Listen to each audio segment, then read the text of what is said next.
Hi, I'm Dr. Karen Curry Parker. Welcome to this week's Quantum Human Design Evolution Report. Now, I want to just start by saying I am not an astrologer. I really don't know very much about astrology, so I know that there is a lot going on astrologically right now, and I can kind of guess at some of it because I have really dear friends and students who are astrologers. I want to talk about this week through the lens of human design because I think that that's just a different lens, and it's a complementary lens for sure. So let's look at what's up in this very, very intense and monumental and important week. Before we can start talking about the transits for this week, we have to talk about the bigger picture, if you will. So we're going to take a big step back for a second and look at what's actually going on the planet. Now, I've been talking about this a lot this year because this is really up for us this year, and it's really up for us until 2027. If you are familiar with human design, you know that we've been talking a lot about the solar plexus mutation, or the shift and the change in the chart that is coming up in 2027. There's a lot of conversations about this shift that I think sometimes make us think that somehow magically in February of 2027, poof, we're going to cross over this threshold and we're going to be in this new world, and some of us are going to be left behind or are going to be basically outdated dinosaurs, and there's going to be this whole new species of human, and everything's going to fall apart. And take a breath. Let's just all take a breath and not even think about that, because I don't really think that's how it's going to happen. First of all, let me just say that this isn't the first time the chart has shifted. The chart itself actually went through a shift in 1781. And if you go back to 1781, we didn't have some cataclysmic, apocalyptic kind of shift necessarily, unless you were a certain kind of person on this planet, then you may have experienced it as an apocalypse for sure. And I'm specifically saying the indigenous peoples in the United States definitely experienced an apocalypse at that point in time. And certainly that potential for us to, without great awareness, do that kind of harm to others is in the soup, if you will, at this time. And certainly I would say history can be repeated and can be disrupted, and cycles can be broken with great awareness and intention. And certainly I would say great awareness and intention is important and vital. And we're not doomed, and we're not victims of fate, or we're not victims of the astrology or victims of our designs. We are designed to create, and we are designed to create with great intention. And this new era that officially begins in February of 2027 is actually an era of massive creative power. And I will say that it isn't an era that starts in February in 2027. It's an era that started in the late 1800s with the advent, or the discovery, if you will, of quantum physics, and the understanding, or the beginning understanding, because I think we're still learning, of how the non-material and the microscopic world, it works. How the influence on the quantum level affects the outer experience of our physical world. We have been learning, and in school, if you will, exploring a soul curriculum for the last 140 years that has been all about learning how to harness consciously the power of the mind and vibration, and ultimately the heart, learning how to harness that as our most creative power. And we have training wheels on, right? We're still babies in being these kinds of humans that we're growing into becoming. We're still learning how to create in a new way. We've been deeply conditioned to create by materialism. We have been trained to use our will and our hands and our physical force to do the work of the world. And I'm not going to say that's going away, because we'll still be third dimensional beings in bodies.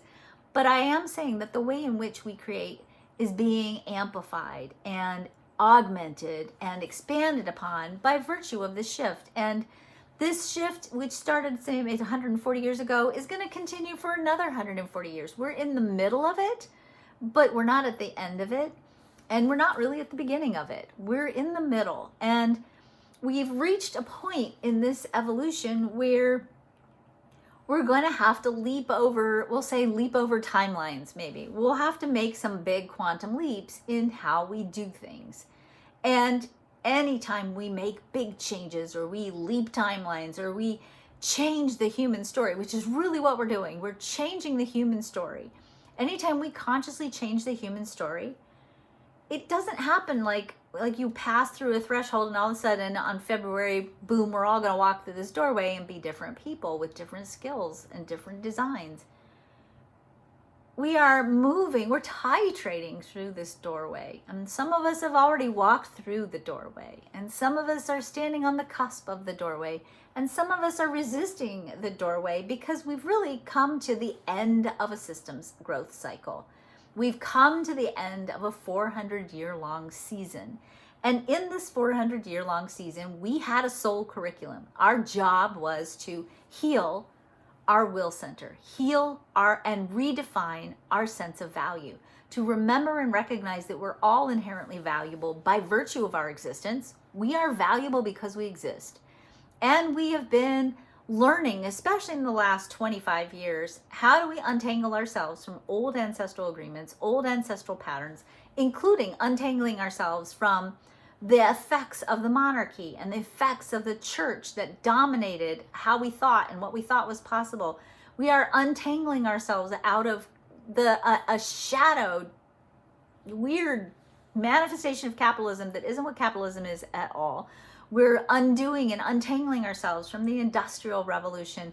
We are learning that we are not cogs in a machine and parts of a whole that are automated and have one little role. We're actually learning that we're all of it. Each and every one of us contains all of it within us, and we're not a singular part, although we're an essential aspect of the whole, but contained within us are all the pieces, and we are holistic, expansive, multifaceted, wildly creative, powerful beings who can create by virtue of being the people we need to be to build the future. That's a lot to say. That was a lot for you to unpack and think about. And in a lot of ways, it feels kind of intangible because we don't really know what it's going to look like yet, right? We're still in the change, but we can steer the change. And we can steer the change by getting back in touch with our hearts and really asking ourselves serious and hard questions such as, who are we? And who do we need to be to build a world that is a reflection of our value? And what do we value? And do we believe in our own enoughness?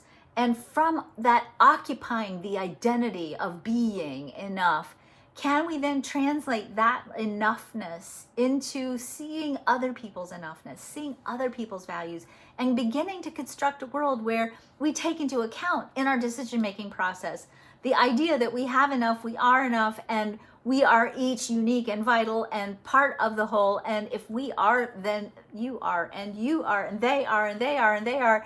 And we move from being separate and individuated aspects of the divine to being integrated, collective, caring, loving creators of a future where every single sentient life on the planet is precious and valuable.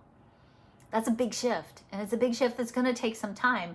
And as we come to the end of this 400-year-long cycle where we were primarily redefining our value and healing old ancestral wounds and untangling ourselves out of old ancestral patterns. And again, that work's not done. It's going to still take some more years, 100 or 120 years to finish it. We're also coming into a new era. That new era is highlighted by the cross of the sleeping phoenix or the cross of the Harbinger in quantum human design. And in this new energy, this new aspect of the human story that starts in February of 2027, we are coming together. We are unifying around common ideals and exploring how do we use our creative power to create the resources we need to be sustainable and peaceful and abundant and creative and transformative and powerful and empowered and caring about not only ourselves, but also about each other. And we're entering into what I really think is a new renaissance of the human story, a wildly creative, expansive evolution/revolution. And it's bumpy because evolution can be bumpy. And when we come to the edge of a systems growth cycle, which is where we are, when we're standing on the threshold and there's this doorway, some of us are going to leap through the doorway, right? Without even looking twice. Whoop, right? We'll dive through.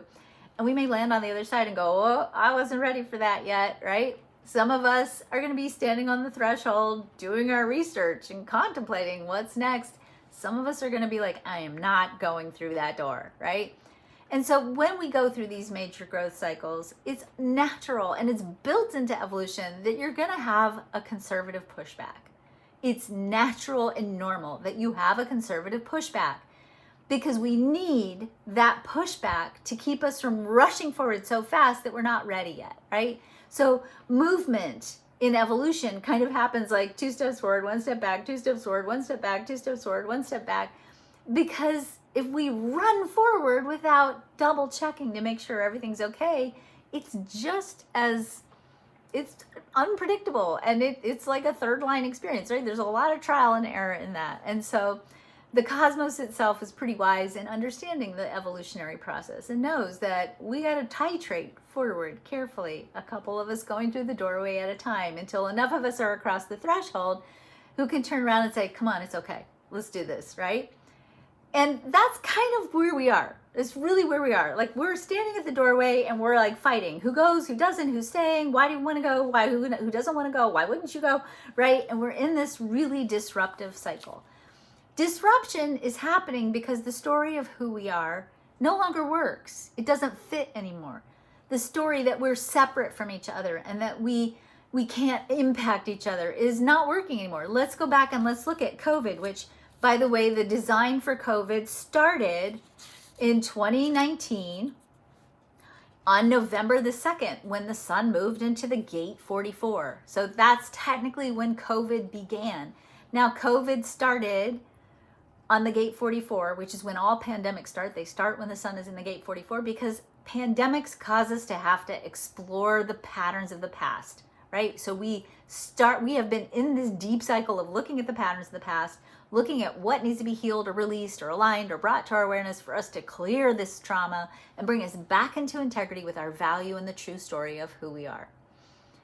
Now, we're in this same energy right now, right before the election in the United States on Tuesday. We are in this cycle of reviewing and looking at old patterns, and we're doing it when most of the outer planets are in retrograde. So we are just like either flabbergasted or scared or worried about moving forward because we're afraid the patterns of the past are going to repeat themselves, and they might, because evolution is like titrating and it takes time. It takes a long time, and you're not necessarily going to see an instantaneous shift. It doesn't work that way. We have to adjust and adapt and change our patterns, and it takes time. All right. So at the end of a systems growth cycle, we have all of this resistance and that resistance happens because the story we told about who we are doesn't fit anymore, right? We can't be separate from each other. COVID taught us that, right? Somebody has a cough in China, and before you know it, the whole world goes down, right? Or whatever story you want to add about COVID, right? So we can and we do all impact each other. We're all under the same sky. We're all under the same sun. We're all experiencing the same disruptions in weather. Our collective story about who we are and what's possible has changed, and we can't go back to how things used to be. But there will be people who want to go back to how things used to be. And there will be people who want to run forward so fast that we don't lay the foundation for a strong enough future. And we're in this tension point right now between the old and the new. And that tension point isn't going to disappear magically. It's going to be, some people are going to cross the threshold and some people are going to stay behind, and we're going to be tugging for a while until we reach a certain critical mass. And that's actually exactly how it's supposed to happen. Okay? That's exactly how it's supposed to happen. The challenge is, how do we get as many people across the threshold as possible and as safely as possible? Evolution's going to happen. No matter what, it's going to happen. It's built into the system, right? The cosmos seeks to grow. Look at our human stories, right? It is our imperative, and we are representatives of the cosmos. It's our imperative to grow. You go from being a baby to eventually, and hopefully if you're lucky, an old person, and you have all this experience, all this learning, all this growth that happens in the arc of the story of who you are. It is the nature of the cosmos to grow and evolve, as it is the nature of us as humans to grow and evolve.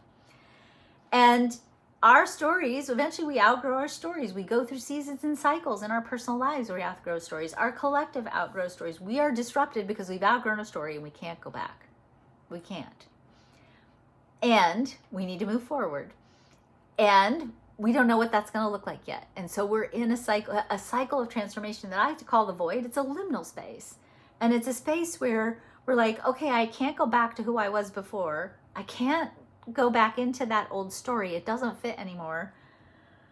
But I don't know where I'm going, right? And so we're uncomfortable, and it's a scary place, and we're vulnerable when we're in this void space because we want to go back to how things used to be when we knew what was happening. And really, in this quantum era that we're walking into, we have to get comfortable with uncertainty.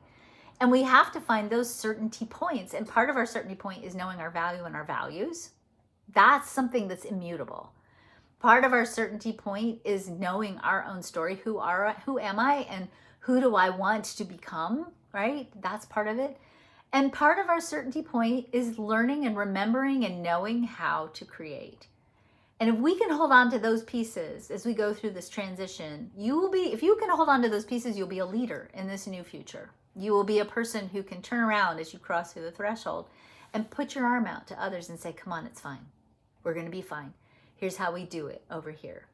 We are going to all eventually cross through the threshold, but we are in a really liminal space.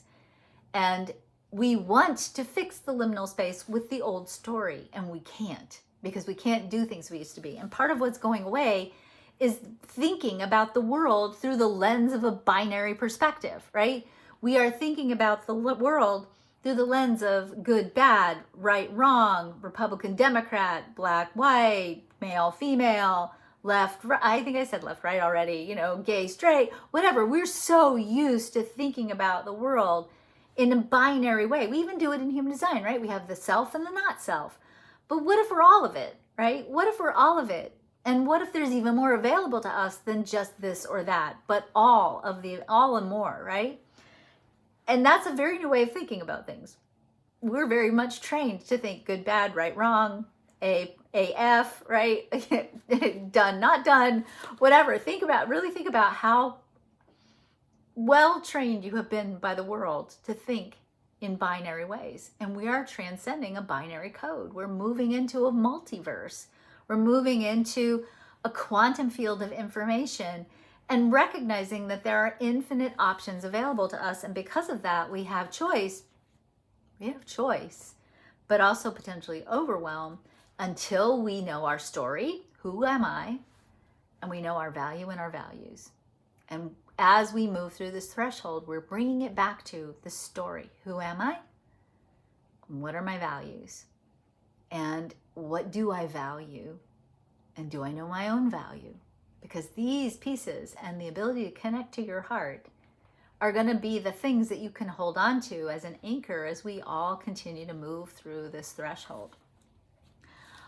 All right, that's the big picture of what's going on this week. So we start the week with the final light from the sun highlighting the gate 44 in line 6, bringing us again this last exploration around patterns of the past and looking at any place where you may have rationalized settling for less than what you want, which is such a really interesting energy to think about in the context of an election in the United States that has so many polarized themes playing out, right? We have pro-choice and women's rights, and we have healthcare reform, and we have all these different little polarized places, right? And oftentimes these polarized places are causing us to feel like we have to rationalize making a choice that doesn't feel right. And that might be the case of exploring what feels the most right in a messy matrix of uncertainty. That messy matrix of uncertainty is part of what's going on right now. And so when you can stay connected to who am I, what are my values, what do I value, and maybe even add to that, do I also see the value of others because I know my value? When we can live in that space, then the decisions maybe become a little easier and not quite so polarized. That's Monday, right? We finished this rationalization, exploration, redefinition of value and moving ourselves into a deeper place of integrity. And then on Tuesday, the sun moves into the gate 1, the gate of authenticity, right? This gate of radical self-expression, of creativity, of relentless authenticity, right? And the earth grounds us in the gate 2. So we have this yang energy, the gate 1. The 2 is this massively yin energy. And this 2, and what's grounding us is our receptivity. And an invitation for us to explore how much goodness, how much support, how much are you willing to allow yourself to create and receive? Now, this same energy starts the final creative quarter of the year in human design. And this is a quarter of the year that is very much metaphorically a winter quarter. It is a quarter where we've done the harvest, right? Harvest season is over. We are now looking at the past. We are looking at what worked this year. What good things happened this year? What do we want to build on for next year? What seeds, what crop was awesome, and what seeds do we want to save to sow and grow again next year, expand upon next year? What new things do we need to think about? Where have we settled and compromised? And where do we want to unshackle ourselves from past narratives so that we can become more relentless, more self-expressed, more expansive in the story of who we are? And this season goes on until the beginning of February. And it is, even though it starts with this yang energy, it's also an involution cycle. It's the time of darkness in the seasons, right? At least in the Western Hemisphere, in the Northern Hemisphere, it is a time of deep introspection and contemplation. And, it's the darkness, right? We're in the darkness and we're looking at what's next. But we're not doing that work yet. We're building that work in consciousness. We're starting with the end in mind. And in this particular season, we're constructing the end so that the work we do next year becomes the fulfillment of the vision of this season. So Tuesday, the sun moves into this gate 1 and Earth moves into the gate 2 for the whole week. This is this day of the election. And of course, this is an energy that is relentlessly authentic and in the shadow can be an attempt to prove that you're right. Yeah, right? I'm right. I'm going to be so right that my rightness is going to blot out anything about anybody else, right? And it can certainly be a time of holding ourselves back or being afraid to express ourselves or over expressing ourselves as a way of overcompensating for having hidden ourselves away for a while. And so it's definitely an energy that invites us to take a pause and really, again, go back to our value. Because when you know your value, there's no problem expressing yourself, right? You deserve to express yourself. When you don't know your value, that's when you start to live out these hidden agendas related to this energy of self-expression. And, it definitely can be a time, even though it's not technically associated with ego, it can be a time when we're having to really check our egos and really make sure that we're creating and living and speaking from a place of integrity and not from a place of trying to prove our value and our rightness. Mercury moves from the 34, the gate of power, to the gate 9, the gate of focus. And again, we start that gate of power transits, the gate 34 transits until Wednesday. And so we're very much deeply talking about power and deeply talking about focused power. And we're sort of moving ourselves forward to when Mercury goes retrograde at the end of this month, when again, we review some of these energies. And so, when I really look at this Mercury cycle and when we go retrograde, we are going to be playing very deeply with an internal Mercury retrograde theme this year, this month, that's going to revolve deeply around the question, am I in integrity? And integrity can be moral integrity, resource integrity, identity integrity, energy integrity, and physical integrity. And that contemplation, especially, I think we're going to have to all really take care of ourselves so that we don't walk through the end of this year in a state of burnout from the intensity of everything that's going on. Speaking of the gate 26, Venus is already going to be highlighting the gate 26 this week. That same theme of, are we in integrity? Are we being in integrity with each other and with ourselves and with our authentic self-expression? And of course, the Mars is in the gate 56, the gate of the storyteller, the gate that initiates new ideas, new possibilities, and recounts and tells the story of what else is possible. And so, even though part of us is looking back and saying, okay, is the pattern of the past repeat itself? And we've got, all these outer planets in retrograde, so it can really feel like, what? We're in this, we're like playing a review game, right? We're just doing the same thing over and over again. What is it, Groundhog Day, right? We're in Groundhog Day.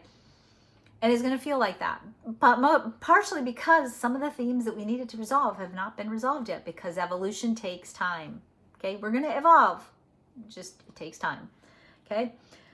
So let's talk about Jupiter, Saturn, Uranus, and Neptune are all in retrograde. And they are all in retrograde, highlighting themes such as chaos, creative contribution or not, doubt, leadership, but in the shadow of leadership, dictatorship. And so we've got these retrograde cycles with Jupiter highlighting the 45, Saturn highlighting the 63, Uranus highlighting the gate 8, Neptune highlighting the gate 36, Pluto highlighting the gate 60. Pluto is actually direct, but definitely these themes that are just causing us to have to go deep into exploring what is power, what is true leadership. Are we being in leadership? Do we trust each other? Do we doubt each other? Where's this theme of doubt and suspicion is interwoven and part of our curriculum right now? It's a Saturn theme. Saturn's teaching us, what do you trust and who do you trust?